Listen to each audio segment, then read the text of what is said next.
미국 경제에는 보이지 않는 손이 작용하고 있다고들 하죠. 그런데 만약 그 손이 시장의 힘이 아니라 바로 정치라면 어떨까요? 자, 오늘은 돈의 흐름과 정치적인 동기가 어떻게 다음 시장에 큰 움직임을 만들어내고 있는지 아주 흥미로운 이론 하나를 깊숙이 파헤쳐 보겠습니다. 모든 건 이 질문 하나에서 시작됩니다. 경제지표는 분명히 좋은데 왜 시장에서는 계속해서 금리를 내려야 한다는 이야기가 나올까요? 이게 언뜻 보기엔 앞뒤가 안 맞는 말 같잖아요.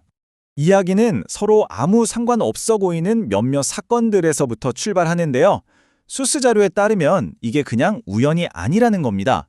갑자기 전 연준 이사가 차기 의장 후보로 떠오르고 논란의 중심에 있던 인물이 슬쩍 얼굴을 비추고 이 모든 게 시장에 보내는 아주 정교하게 계산된 신호라는 분석이죠. 자, 그럼 이 수수께끼를 풀려면 뭘 해야 할까요?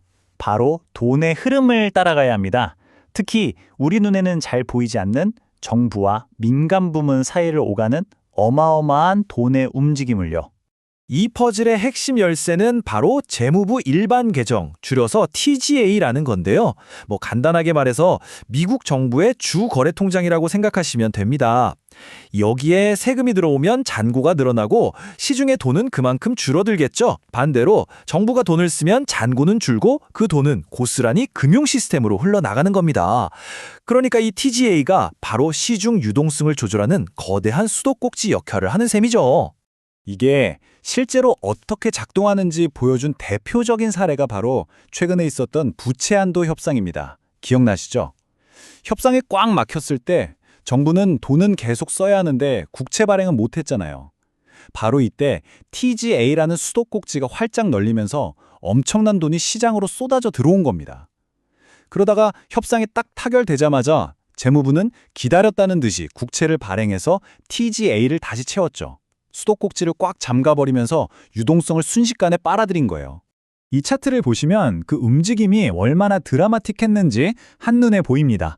부채 한도 협상 때 바닥을 쳤던 TJ 잔고가 협상 타결 후에 지금 목표치까지 그냥 수직으로 치솟았잖아요. 말 그대로 수천억 달러가 시장에 확 들어왔다가 또 순식간에 싹 빠져나간 그야말로 롤러코스터였던 거죠. 자, 그런데 여기서부터가 진짜 흥미로운 부분입니다. 이 소스 자료는 이 유동성 롤러코스터가 또 한 번 방향을 틀 준비를 하고 있다는 거예요. 바로 4월 이후. 그러니까 세금이 쫙 거치고 정부 궁고가 두둑해지면 다시 유동성을 푸는 쪽으로 움직일 수 있다는 예측입니다. 아니 근데 왜요? 왜 정부가 굳이 인위적으로 돈을 풀려고 하는 걸까요? 그 이유를 찾으려면 이제 돈이 어떻게 움직이는지를 넘어서 그 돈을 과연 누가 가지고 있는지 미국의 부의 지도를 한번 펼쳐봐야 합니다. 출발점부터가 좀 충격적입니다. 보세요. 단 10%의 가구가 나라 전체 부의 거의 3분의 1을 통제하고 있습니다. 근데 이 상위 10% 안으로 더 깊이 들어가 보면 부의 집중도는 정말 상상을 초월합니다. 먼저 피라미드의 맨 꼭대기 상위 0.1%가 25조 달러를 가지고 있고요. 바로 그 아래 0.9%가 또 30조 달러. 그리고 나머지 9%가 무려 67조 달러를 차지합니다. 이 소수 그룹이 굴리는 돈의 규모가 어마어마하죠. 자, 근데 이 표에서 진짜 중요한 건 각 그룹이 가진 부의 비율 자체가 아니에요. 그 비율이 언제 정점을 찍었느냐, 바로 이겁니다. 잘 보세요.